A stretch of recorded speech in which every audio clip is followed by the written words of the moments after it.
Empire sought information for a living. That is to say that ever since he returned from Korea, after having served with the armed forces, he had been working as a private investigator in Montreal. William Hamilton, a rich industrialist, had gotten in touch with him regarding a simple vandalism issue. Nothing to write home about. Not worth hiring a private eye either, just so he can drive for hours on rough roads. But that's how it had always been. The client pays, Carl gets it done.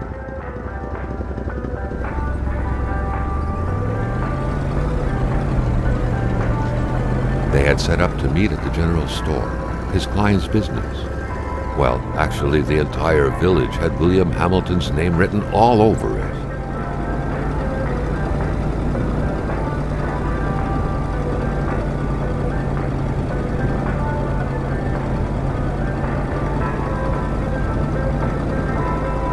When the roads were bad, muddy, or snowed in, it was customary around these parts to close them off.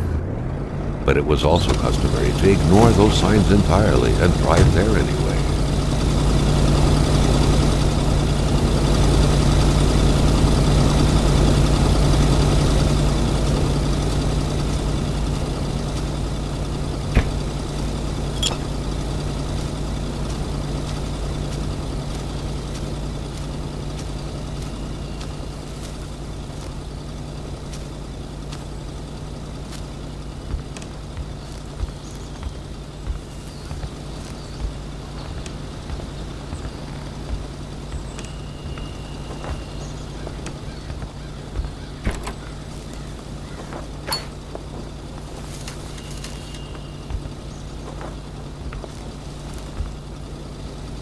Emperor Duplessis, in spite of his conservative agenda, did a good job in colonizing the rural north, which helped to re-establish the region as an integral part of the province of Quebec. The blue fleur-de-lis could be seen fluttering in the wind here and there, taunting the red Canadian flags on the other side of the province's boundaries. Emperor Duplessis, in spite of his conservative agenda, did a good job in colonizing the rural north, which helped to re-establish the region as an integral part of the province of Quebec. The blue fleur-de-lis could be seen fluttering in the wind here and there, taunting the red Canadian flags on the other side of the province's boundaries.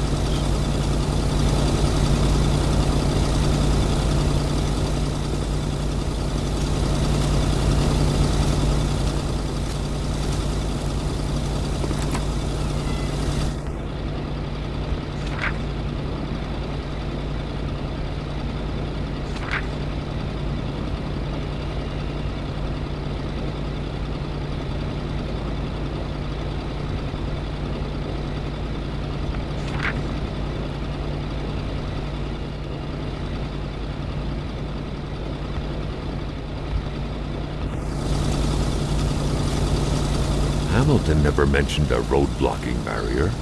Why was it needed here in the back of Beyond?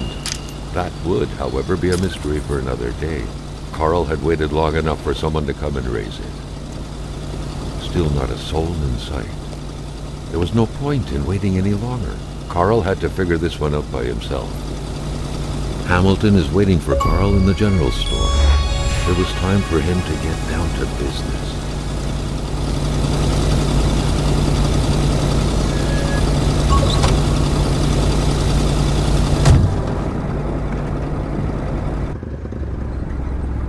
Hamilton enjoyed a lavish country house built in the very heart of the northern forests, not too far from here. The local populace was divided when it came to the affluent man. Some saw a wealthy philanthropist dedicated to improving the region's economy. Others an aging Englishman who would do anything to further his fortunes. And those ones hated him enough to go on about scheming against him.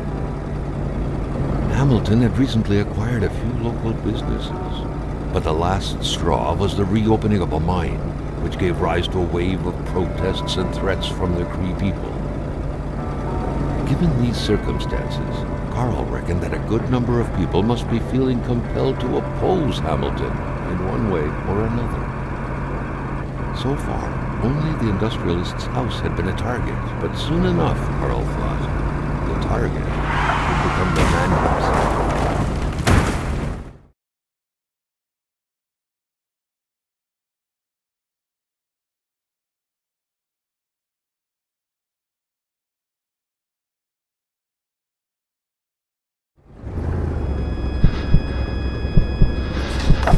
Carl needed to get out of there. The cold and the pain required urgent care.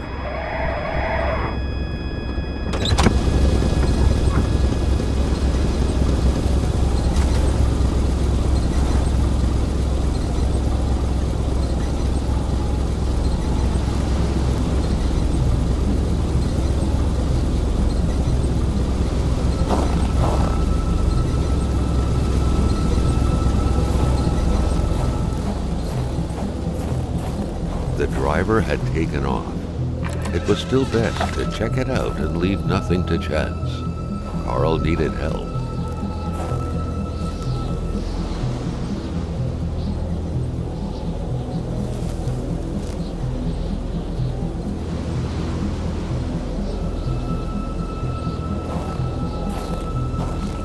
Carl wondered how long he would have to endure this skin-stinging cold.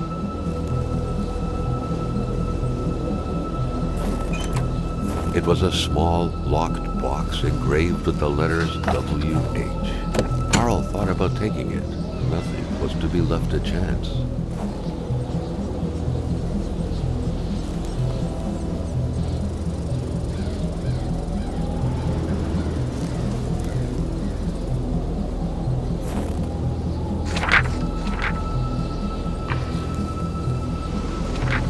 Such heart-wrenching Nordic poetry that was. But Carl didn't care much about flowery language.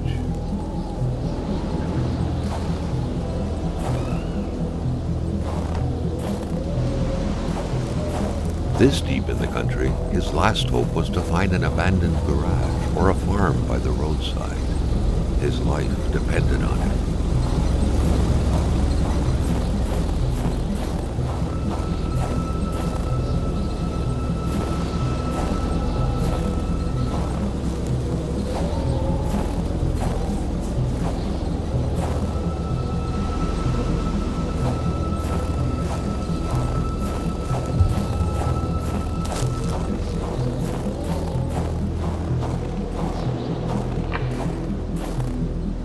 Cold turned into pain. Carl needed to find someplace warm.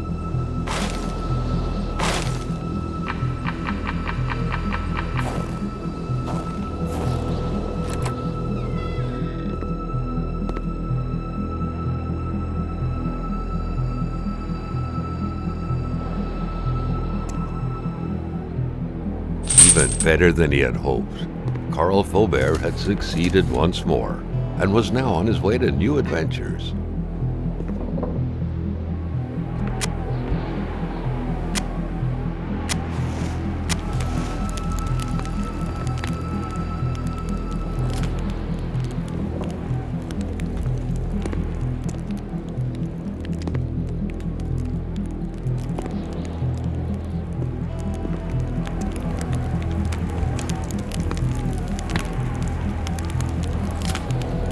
Carl, ever diligent in his work, always carried his log on him, in which he scribbled down thoughts and leads alike during the course of his investigations.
Spread out on a few acres of untouched forest, bellowing caribou, everlasting snow, and undefiled lakes, the Manistan region was no tourist hub. It was said to have been populated for millennia by Cree people, and ever since the industrial era, by the metal mining industry.